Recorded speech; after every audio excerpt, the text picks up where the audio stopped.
ఈరోజు లేఖన బాగా ధ్యానము యోహాను సువార్త 12వ అధ్యాయము. యోహాను సువార్త 12వ అధ్యాయము 24వ వచనం ఒకసారి చదువుకుందామండి. గోధుమ గింజ భూమిలో పడి చావకుండిన ఎడల అది ఒంటిగానే ఉండును, అది చచ్చిన ఎడల గోధుమ గింజ భూమిలో పడి చావకుండిన ఎడల అది ఒంటిగానే ఉండును, చచ్చిన ఎడల అది విస్తారముగా ఫలించును. ఇది యేసుక్రీస్తు ప్రభు వారు చెప్పుచూ ఉన్నమాట.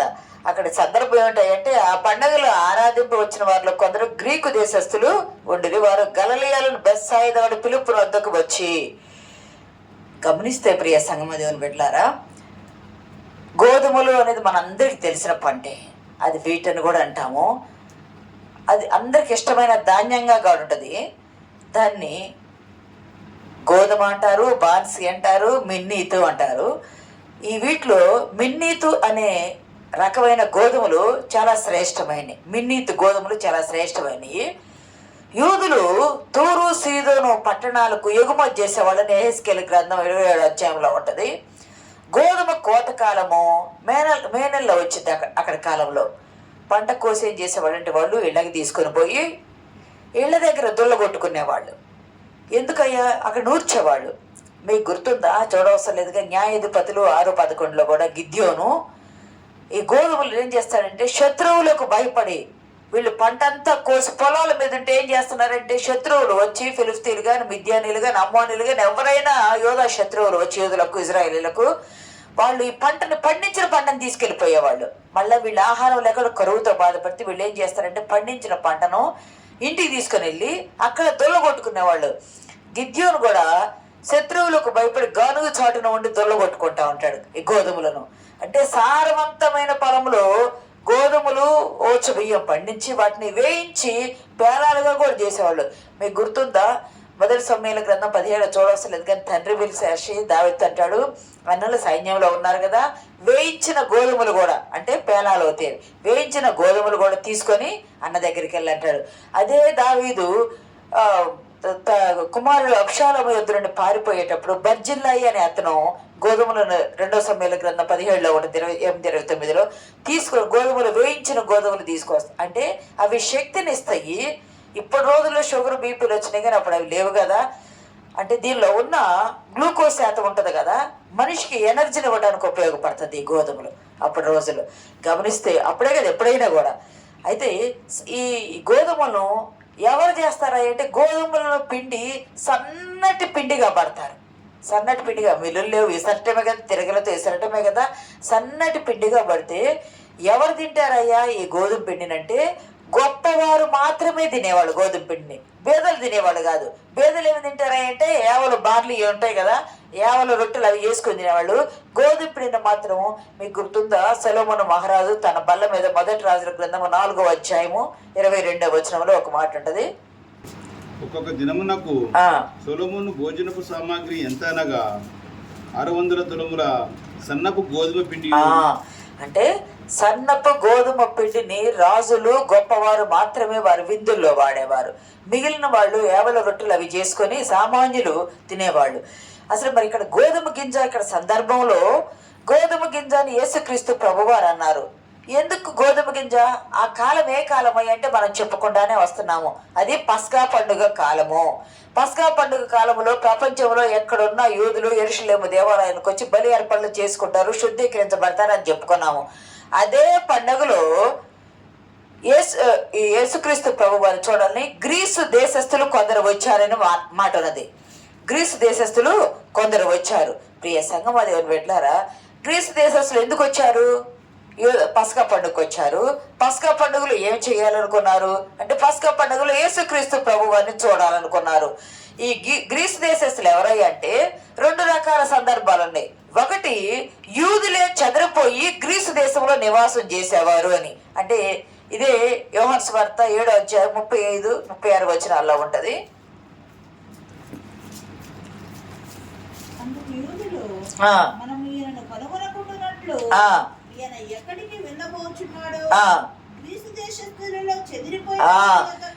గ్రీసు దేశస్తుల్లో చెదరిపోయిన యూదుల యొద్దకు వెళ్తారా? యూదులు చెదరిపోయారు కదా ఆయా దేశాల్లో, మన భారతదేశం తెలుగు రాష్ట్రాల్లో తెలంగాణ ఆంధ్రాలో కూడా ఉన్నారు కదా, అలా చెదరిపోయిన వారి యొద్దకు వెళ్తాడని వెళ్తున్నానంట అండి వాళ్ళు అనుకుంటున్నారు. అక్కడ వాళ్ళు చెదరిపోయిన యూదుల వద్దకంటే గ్రీసు దేశస్తులు వస్తాడంటే, గ్రీసు దేశస్తులు అన్యులు ఒకటి, గ్రీసు దేశస్తులు వచ్చారంటే వాళ్ళలో గ్రీసు దేశంలో నివాసం ఉంటున్న యూదులు అని. కానీ ఇక్కడ గమనించినట్లయితే గ్రీకు దేశస్తులు ఎప్పుడూ జ్ఞానం వెతుకుతూ ఉంటారు. 1 కొరింథీ 1:22 ఒక మాట అంటది అపోస్తులైన పౌలు. ఈ అపోస్తుల కాలంలో కూడా అపోస్తుల కార్యాలు 27 అధ్యాయంలో కూడా చూడవసరం లేదు, కానీ ఆయన ఓడలో వెళ్ళేటప్పుడు ఓడలో ఉన్న సరుకులను కూడా, అంటే గోధుమలను కూడా పారబోస్తారు. ఐగుప్తు నుండి వచ్చిన గోధుమలు అన్నారు. అయితే గమనిస్తే ఈ సందర్భంలో గమనిస్తే ఈ 1 కొరింథీ 1:22 యూదులు సూచక్రియలు అడుగుచున్నారు, యూదులేమో సూచక్రియలు అడుగుతున్నారయ్యా. ఏలియా కాలంలో అగ్ని ఆకాశం నుండి దిగింది కదా, మోషే కాలంలో సముద్రమును 2 పాయలుగా చేశారు కదా, ఇవి ఏదైనా మాకు ఒక సూచక్రియ చూపించు, ఏదైనా ఒక సూచక్రియ చూపిస్తే మేము నమ్ముతామని యూదులు అడుగుతున్నారు. గ్రీసు దేశస్తులు ఏమవుతున్నారు? జ్ఞానం అడుగుతున్నారు. జ్ఞానం అంటే సహజంగా గ్రీకులు చాలా జ్ఞానం గలవారు. ఎప్పుడు కోడిగని చెలుగుతుంది కదా, తవ్వింది కదా, అలాగా జ్ఞానాన్ని వెతుకుతూ ఉంటారు. ఇప్పుడు రోజుల్లో హబుల్ టెలిస్కోప్ ఎన్ని చూసి నక్షత్రాలు ఇట్లా ఉన్నాయి అట్లా ఉన్నాయి అని చెప్పారు, కానీ అప్పటి రోజుల్లోనే వాళ్ళు అంత టెలిస్కోప్ లేకుండానే కాలగమనాలను బట్టి చెప్పగలిగారు. అంతా ఈ జాతకాలకు సంబంధించినవి వాళ్ళ దగ్గర నుండి వస్తాయి. మనకి లెక్కల్లో కూడా గణిత పండితులు ఉన్నారు కదా, ఆర్కిమిడీస్ ఒక అతను ఉన్నాడు, పైథాగరస్ ఉన్నాడు, ఫిలాసఫర్స్ ప్లాటో ఉన్నాడు, మేనేజే సోషల్ యానిమల్ అన్న అరిస్టాటిల్ ఉన్నాడు, సోక్రటీస్ ఉన్నాడు, అందాక ది గ్రేట్ అలెగ్జాండర్ కూడా గ్రీకు ఎంపరర్, ఆయన గ్రీకు వీరుడు అని కూడా అంటారు. ఆయన అన్నారు వీరంతా ఏదైనా సాధించాలా, ఎప్పుడు కూర్చొని నిత్యము తత్వజ్ఞానాన్ని నిత్యము కూర్చొని వాళ్ళంతా జ్ఞానాన్ని పరిశీలన చేస్తూ ఉంటారంట. వాళ్ళ పనేం లేదు, కూర్చొని పండితులు వాళ్ళు, కవీశ్వరులు వాళ్ళు, అంత జ్ఞానాన్ని పరిశీలన చేసేటువంటి వాళ్ళు. వీళ్ళు ఏం చేస్తున్నారా అంటే నూతన విజ్ఞానం కనుగొనాలా. యేసు ఎవరు తెలుసుకోవాలి, ఈయన చేసే అద్భుతాలు చూడాలి. ఈయన గురించి చాలా విన్నాము. చనిపోయిన వారు లేపబడుతున్నారు, గుడ్డివారు నడుస్తున్నారు, మోగవారు మాట్లాడుతున్నారు, చెవిటి వారికి వినిపిస్తుంది, కుష్ఠరోగులు శుద్ధులు అవుతున్నారు, రకరకాలుగా రొట్టెల్ని ఎంతమందికి 5,000 మందికి ఆహారంగా ఎలా జరుగుతుంది ఇవన్నీ తెలుసుకోవాలి అనే తపన వారిలో ఉంది. మరి ఎప్పుడు చూడాలి అంటే పస్కా పండుగ కాలంలో యేసుక్రీస్తు ప్రభు వారు కూడా వస్తారు కదా. ఆ పస్కా పండుగ కాలం దగ్గరకు వచ్చి యెరూషలేమునకు వచ్చారు. యెరూషలేము దగ్గరకు వచ్చి ఎవరిని అడిగారా అంటే బెత్సాయిదా వాడైన పిలుపుని అడిగారు. అక్కడికి వచ్చారు, గలిలయకు వచ్చారు. చదవమ్మ 1 20 వచనం.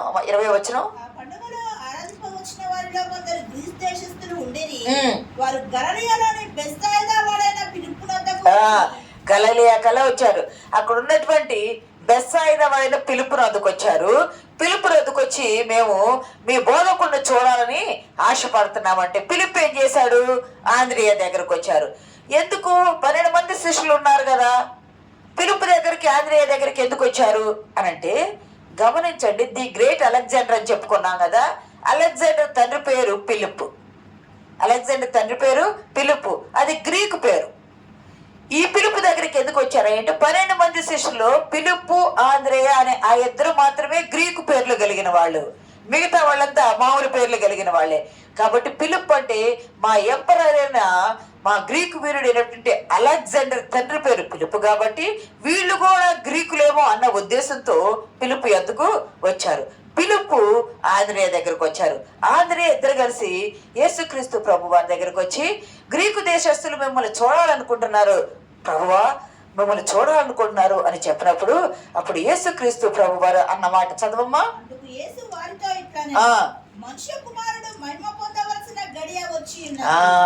అయ్యా వాళ్ళు వచ్చారు, అన్యులు రావటం ఏంది? అన్యులు వచ్చారని చెప్పగానే యేసుక్రీస్తు ప్రభు వారు అన్నాడు మనుష్య కుమారుడు మహిమ పొందవలసిన గడియ వచ్చింది. మీకు గుర్తుందా? మత్తయిలో కానీ యోహానులో కానీ లూకాలో కానీ కొన్ని సందర్భాలు యేసుక్రీస్తు ప్రభు అన్నారు శిష్యులు సువార్తకు పంపిస్తా మీరు ఎక్కడికి వెళ్తారు? అన్యుల దేశాలకు వెళ్ళొద్దు, ఇశ్రాయేల్లో నశించిన గొర్రెల వద్దకే మీరు వెళ్ళాల. మొట్టమొదటి రక్షణ ఎవరికి వచ్చింది అంటే నశించిన గొర్రెలైన ఇశ్రాయేలులకే వచ్చింది. అయితే ఇశ్రాయేలీలు ఆ గొర్రెల మందలోకి రాలేకపోయారు. మరి ఎవరు వస్తున్నారయ్యా?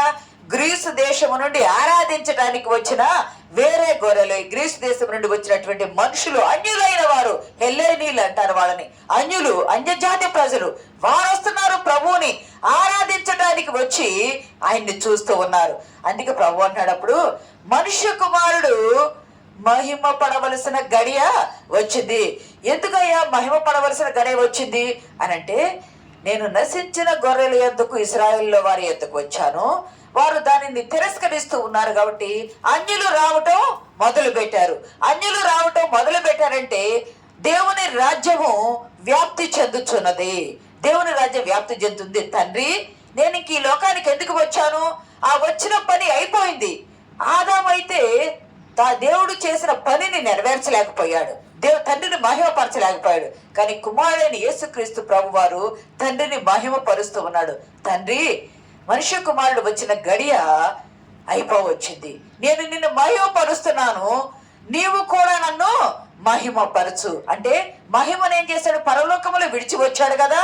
నీవు చెప్పిన పనిని నేను నెరవేర్చబోతున్నాను, నువ్వు చెప్పిన పని నెరవేర్చబోతున్నాను అంటే నా ప్రాణమును పోగొట్టుకున్నటకు నేను సిద్ధపడుతున్నా. కింద భాగంలో ఉందా చదివినప్పుడు 27:8 ఏముంటుందంటే, తండ్రి నేనేమందును, ఆ మాట ఒక మాట ఉంటుంది చూడండి, నా ప్రాణము కలవరపడుచున్నది,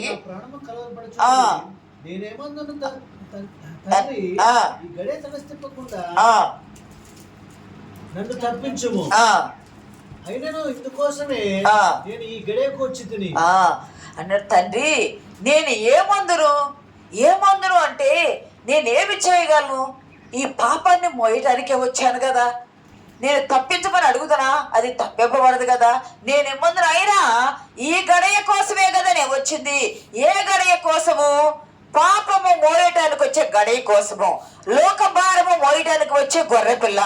ఆ భారమంతా మోయటకు సిద్ధపడి వచ్చారు కాబట్టి అది మోయాలని. నేను ఇంక ఏమంటాను? నేను ఏమి అనలేను. ఇందుకోసమే నేను వచ్చా. దేవుని కుమారుడు, మనిషి కుమారుడు మహిమపరచబడాలని చెబుతూ, గోధుమ గింజ జ్ఞానులు కదా వాళ్ళు, గ్రీకు దేశస్తులు జ్ఞానులు కదా, వారికి అర్థం కావాలి కదా. వారికి అర్థం కావడం కొరకు ఆయన ఏం చేశారంటే వ్యవసాయపరమైన భాషను మాట్లాడారు. గోధుమ గింజ ఎలా ఉంటది అంటే, గోధుమ గింజ గట్టిగా ఉండే అది గింజ ధాన్యము, అది సారము కలిగింది, అది దొల్లగొట్టబడేది. దొల్లగొట్టబట్టేట్టు పొట్టంటే ఎగిరిపోయింది, గట్టి గింజగా ఉండేది. అది శ్రేష్టమైన ఆహారం. 4 రకాలుగా ఉంది కదా ఆ గింజ. గమనించండి, గింజలో మొదటి రకమైన మాత్రమే భూమిలో విత్తడానికి విత్తనాల గింజలను తీస్తారు. అంటే శ్రేష్టమైనది గట్టి గింజ. ఆ గింజ భూమిలో విత్తబడ్డప్పుడు అది చనిపోవాలి. భూమిలో విత్తబడ్డప్పుడు చనిపోవాలి. అది చనిపోకుండా అలాగే ఉంటే అది ఫలించదు. ప్రభువారు వాళ్ళకి అర్థమయ్యేటట్టు చెబుతున్నాడు, గోధుమ గింజ అది భూమిలో పడి చనిపోయినప్పుడు మాత్రమే అది ఫలించింది. చనిపోకపోతే అది ఒంటిగానే ఉంటది. చాలా ఆత్మీయమైన మర్మం చెప్పారు. అంటే మీరు నన్ను చూడటానికి వచ్చారు, మీరు నన్ను చూస్తున్నారు, నేను ఇలాగే ఉన్నాననుకో రక్షణ రాదు. ఎవరు లోకంలో ఫలించలేరు. నేను భూమిలో పడి చనిపోతేనే, నేను పైకెత్తబడితేనే అందరినీ ఆకర్షించుకుందును. నేను భూమిలో పోతేనే అంటే మరణిస్తేనే అందరికీ రక్షణలోకి నడిపించగలను. అందరూ ఫలిస్తారు. పాపము పోయింది. భూమిలో ఏమి పెట్టబడాలా? పాపం పెట్టబడాలా. భూమిలో ఏం పెట్టబడాలా? కీడు పెట్టబడాలా. భూమిలో ఏం పెట్టబడాలా? చెడుగు పెట్టబడాలా. భూమిలో ఏం పెట్టబడాలా? లోక నాశనము పెట్టబడాలా. భూమిలో ఏం పెట్టబడాలి అంటే అపవాది క్రియలు పెట్టబడాలా. అంటే అవన్నీ ఎక్కడున్నాయి? ప్రభు శరీరమును దాల్చి ఆయన వచ్చాడు కాబట్టి అవన్నీ భూమిలో పాతి పెట్టబడాలా. అంటే నేను మరణించాలా. ఇవన్నీ నా వీపు మీద మోసి నేను భూమిలో పాతి పెట్టబడితేనే గోధుమ గింజ ఫలించింది. నేను చనిపోకపోతే మీ లోకానికి, ఇప్పుడు మీరు అన్యులు వచ్చారు కదా, మీకు రక్షణ రాదు. ఎవరికి రక్షణ రాదు. లోకములో రక్షణ కావాలంటే నేను గోధుమ గింజనై పాతి పెట్టబడాల. ప్రభువు తనను తాను గట్టి గోధుమ గింజగా మార్చారు. అది పస్కా పండుగ కాలము, గొర్రెపిల్ల వధించబడాలి. పస్కా పండుగ కాలము గొర్రెపిల్ల వధించబడాలా. పులియని రొట్టెలు చేసుకొని తినాలి. గోధుమ పిండితో చేస్తారు. పులియని రొట్టెలు చేసుకొని తినాలి. ఏది పులియకూడదు. గమనించారా? యేసుక్రీస్తు ప్రభు వారు పస్కా గొర్రె పిల్ల కదా. యేసుక్రీస్తు ప్రభు వారు రోగం వచ్చి చనిపోలేదు. ఎప్పుడో నిన్న చనిపోయి ఈ రోజు పాతి పెట్టబడలా. ఈ రోజు చనిపోయారు, 3ంటికి చనిపోయారు, 5 గంటలలోపే పాతి పెట్టబడి. అంటే ఆయనలో పులిసినది కానీ కుళ్ళినది కానీ చెడుగు కానీ ఏది కూడా లేదు. అంటే పులి అనే రొట్టె వలె ఆయన ఉన్నారు. ఈ పండుగలో అన్ని జనులు ఆయన చూడటానికి వచ్చారు. వచ్చిన వారిని శిష్యులు ప్రభువు ఎద్దకు తెచ్చారు. ఇది మనకేమవుతుందంటే, మన విశ్వాసాన్ని బట్టి, మన ప్రార్థనా జీవితాన్ని బట్టి, మన సాక్ష్యాన్ని బట్టి అనేకులు మన యొద్దకు రావాలా. ఆ వచ్చిన వారిని ఏం చేయాలంటే, శిష్యులైన వారు, దేవుని బిడ్డలైన వారు దేవుని సన్నిధానానికి తేవాల. అంజులు చూడగోరుచున్నామని చెప్పారు వాళ్ళు. శిష్యులు ఎద్దుకు తెచ్చారు.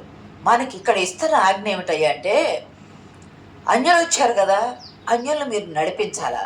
వారు మీ యొద్దకు వస్తే వారిని దేవుని సన్నిధికి చేర్చాలా.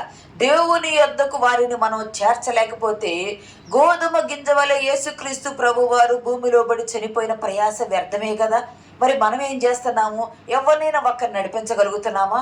వాళ్ళు పిలుపు, ఆంద్రేయ ప్రభు యొద్దకు వారిని తీసుకుని వచ్చారు. మనము నడిపించేవారిగా ఉండాలని మనకు మాదిరిని చూపిస్తున్నారు. అన్యులు రాగానే ప్రభు గడియ ప్రారంభమైంది. ప్రభు గడియ ప్రారంభమైంది. ఏ గడియ అంటే, పరలోకము నుండి ఏ పని నిమిత్తం వచ్చాడో ఆ పని సంపూర్తి చేసే గడియ. అప్పుడేమో అమ్మ నా సమయం ఇంకనో రాలేదన్నారు కదా, ఇప్పుడు గడియ ప్రారంభమైంది. ప్రియ సంగమా, నశించిన గొర్రెలు ఎద్దుకు వచ్చిన ప్రభువు అన్యులైన గొర్రెలు కూడా ఆయన ఎద్దుకు రాబడుచుండగా ఆ గొర్రెలు కూడా రక్షించడానికి తన ప్రాణం పెట్టే గడియ వచ్చింది. గమనిస్తే యేసుక్రీస్తు ప్రభు వారు మహిమ పొందే గడియ, అది గుర్తెరిగారు ఆయన. ఆ గడియ మరి గోధుమ గింజ భూమిలో పడితే అంటే, గోధుమ గింజ భూమిలో పడితే అంటే అది యేసుక్రీస్తు మరణానికి సాదృశ్యము. గోధుమ గింజ యేసుక్రీస్తు ప్రభువారు ప్రాణం పెట్టే సమయం వచ్చిందంటే, మరణించే సమయము, ఆయన సిలువ వేయబడే సమయము వచ్చింది అని అర్థము. గమనించండి, మనం ఈ లోకంలో అభివృద్ధి చెందాలనుకుంటాం. అభివృద్ధి చెందాలనుకోవడం తప్పు లేదు. కానీ నువ్వు అభివృద్ధి చెందాలంటే మొదటిగా నువ్వు నష్టపడాలా, కష్టపడాలి. నువ్వు నష్టపడకుండా, నువ్వు కష్టపడకుండా, నువ్వు త్యాగము చేయకుండా నీ జీవితాన్ని అభివృద్ధి నువ్వు పొందించుకోలేదు. ఏం చేయాలయ్యా? ఏమి నష్టం, ఏమి కష్టం చేయాలంటే, నీ ఆరోగ్యాన్ని పణంగా పెట్టాలా, నీ ఆస్తిని పణంగా పెట్టాలా, నీ సమయాన్ని పణంగా పెట్టాలా, నీ ఇంటిని పణంగా పెట్టాలా, నీ కుటుంబాన్ని క్రీస్తు కొరకు నష్టపరచుకోనని ఎలా. ఇవన్నీ ఉంటాయి. సమయం ఉంటుంది, ఆరోగ్యం ఉంటుంది, ఇంకా ఆస్తి ఉంటుంది, ఇల్లు ఉంటుంది, కుటుంబం ఉంటుంది. పేతురు అంటాడు కదా, అయ్యా మేమన్నీ విడుచుకొని వచ్చాం. ఏమని?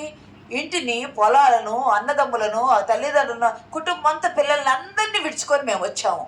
అంటే ఈ ఇహమందు పరమందు అన్ని రెట్లు ఉంటాయని ప్రభువు చెప్పారు. అంటే ఇవి ఏవి మేము విడవకుండా మేము నీ బిడ్డలమయ్యా అంటే మనకి కార్యము జరగదు, అభివృద్ధి జరగదు.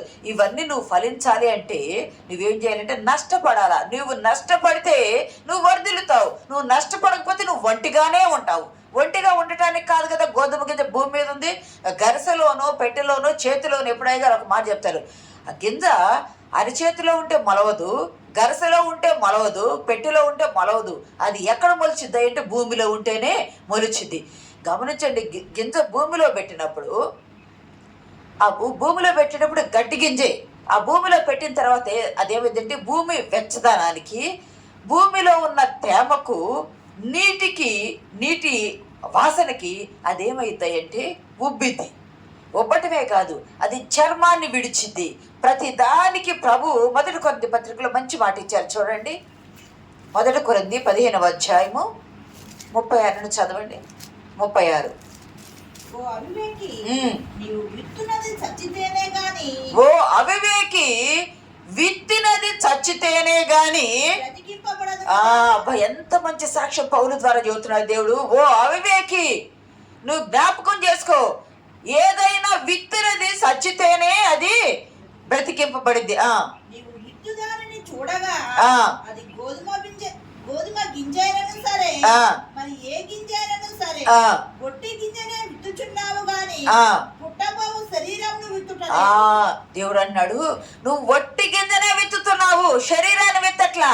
కానీ దానికి శరీరం ఎవరిస్తున్నారు? చదవమ్మా.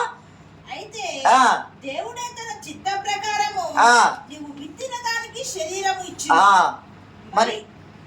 మరియు ప్రతి విత్తనమునకును దాన్ని దాచి శరీరం ఇచ్చుచున్నాడు. మాంసమంతయు ఒక విధమైనది కాదు. మాంసమంతయు ఒక విధమైనది కాదు.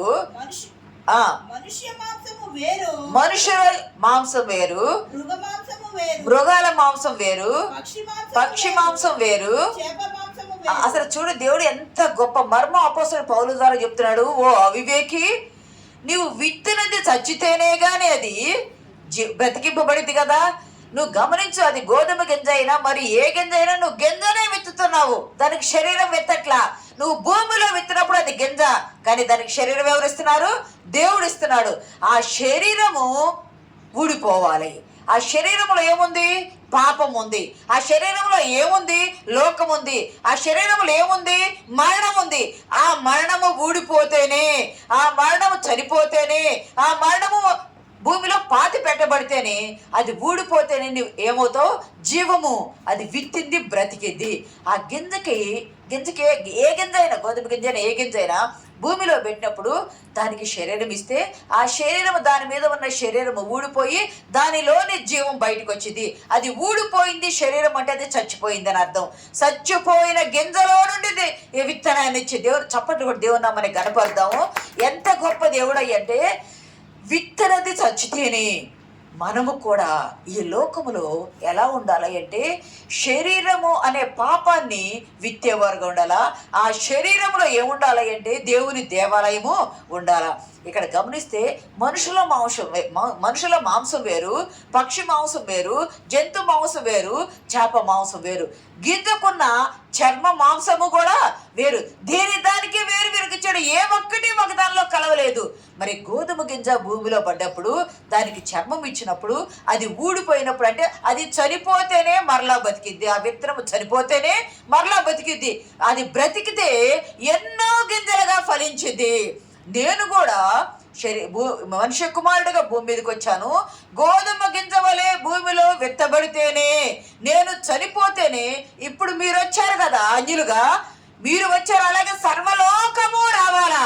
నేను చనిపోవడానికి పైకెత్తబడతాను కదా, అప్పుడు అందరూ నా వైపు తేరు చూస్తారు. అందరికీ జీవాన్ని, రక్షణ ఇవ్వడానికి వచ్చా. అందరూ ఫలించాలని, నన్ను నేను నాలో ఫలించాలని నేనేం చేసుకుంటున్నాను అంటే మరణానికి అప్పగించుకుంటున్నా. అందుకొరకే కదా ఈ గడియ వచ్చింది.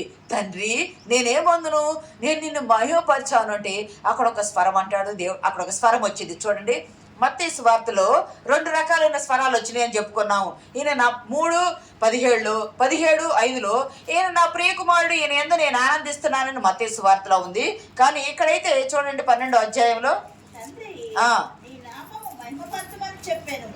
అంతట నేను దాన్ని మహిమపరిచితిని, మరలా మహిమపరచునని ఒక శబ్దము ఆకాశము నుండి వచ్చెను. తండ్రి, నీ నామము చదువు సరిగ్గా. తండ్రి, నీ నామము మహిమపరచమని చెప్పాను. అంతటా నేను దానిని మహిమపరిచితిని, మరలా మహిమపరచమని అని ఒక శబ్దం ఆకాశం నుండి. చూడండి, మత్తయి సువార్తలో 2 సార్లు వచ్చింది ఆయన స్వరము, నా ప్రియకుమారుడు అని చెప్పుకున్నాము. కానీ ఇక్కడ కూడా ఆకాశం నుండి ఒక స్వరం వచ్చింది. అన్యులు వచ్చారు. ఇంక ఇది లాస్ట్ అన్నమాట. పస్కా పండుగలో మన ఇంకో పస్కా పండుగ లేదు భూమి మీద. ఆయన గొర్రెపిల్లగా వధించబడబోతున్నాడు.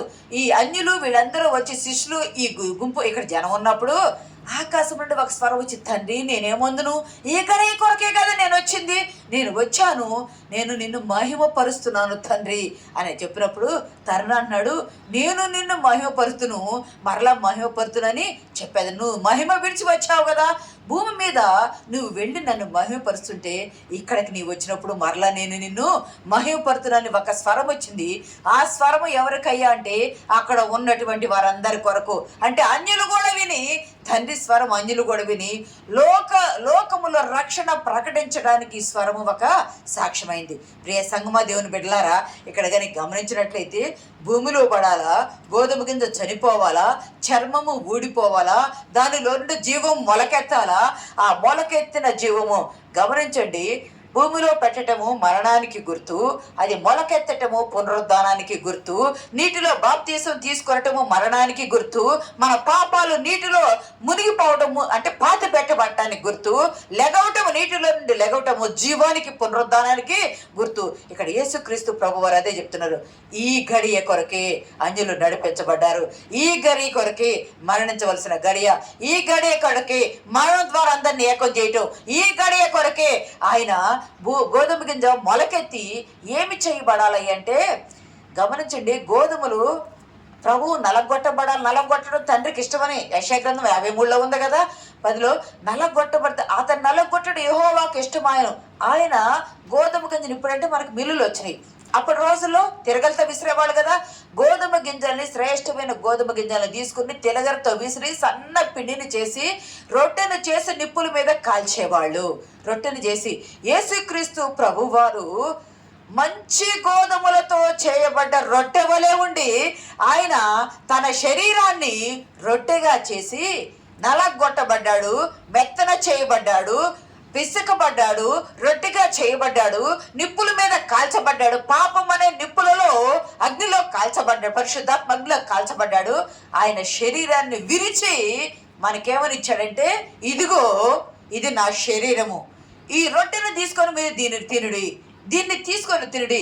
ఈ గోధుమ గింజ ఏమైందయ్య అంటే భూమిలో పడి మరణించింది సర్వమాన్య వాళ్ళ కొరకు. ఈ గోధుమ గింజ ఏమైందయ్య అంటే మరణించి మరలా మొలకెత్తింది పునరుద్ధానం ద్వారా. ఈ గోధుమ గింజ ఏమైందయ్య అంటే సర్వమానవాళ్ళకి తన దేహం అనే శరీరము ఇచ్చి తన రొట్టెగా చేసి ఇచ్చి, ఈ రొట్టెను తీసుకొని మీరు భుజించుడి, నిత్యము బ్రతుకుతారు. ఎప్పటి వరకు భుజించాలి అంటే పరలోకము చేరే వరకు భుజించాలా. ఆ గోధుమ గింజ యేసుక్రీస్తు ప్రభువారు, ఆ గోధుమ గింజ ఆయన శరీరము. ఆ శరీరాన్ని మనకు రొట్టెగా ఇచ్చారు. ఈ రొట్టెగా ఇచ్చి, తండ్రి నేను నిన్ను మహిమపరచా, అప్పుడు దాకే నీ చిత్తమైతే గిన్నె నా ఎదురు నుండి తొలగించన్నాడు. కానీ ఎప్పుడైతే అంజులు వచ్చారో అయిపోయింది, ఫినిష్, ఇట్స్ ఓవర్ అంటారు కదా, అయిపోయింది. నిర్గమ ఎగ్జిట్లోకి వచ్చేసాడు ఆయన, బయటికి రావడానికి వచ్చేసాడు. ఎక్కడ? దేనిలో నుండి? ఆ మరణ గడియలో నుండి బయటకు వచ్చేసాడు. వచ్చి మరణము ఆ పాత్రను తాను తీసుకొనటానికి, తన మీద వేసుకొనటానికి సిద్ధపడి తండ్రి నేను నిన్ను మహిమపరుస్తున్నా.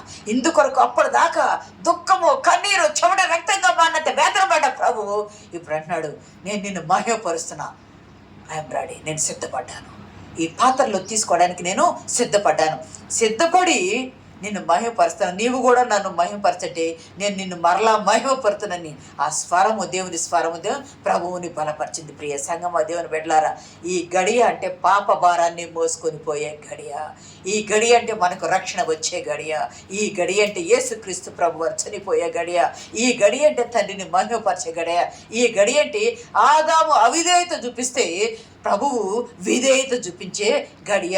ఈ గడియ అంటే ఎందుకు వచ్చాడంటే సర్వమానవాళిని యేసు రక్తం ద్వారా విమోచించడానికి వచ్చే గడియ.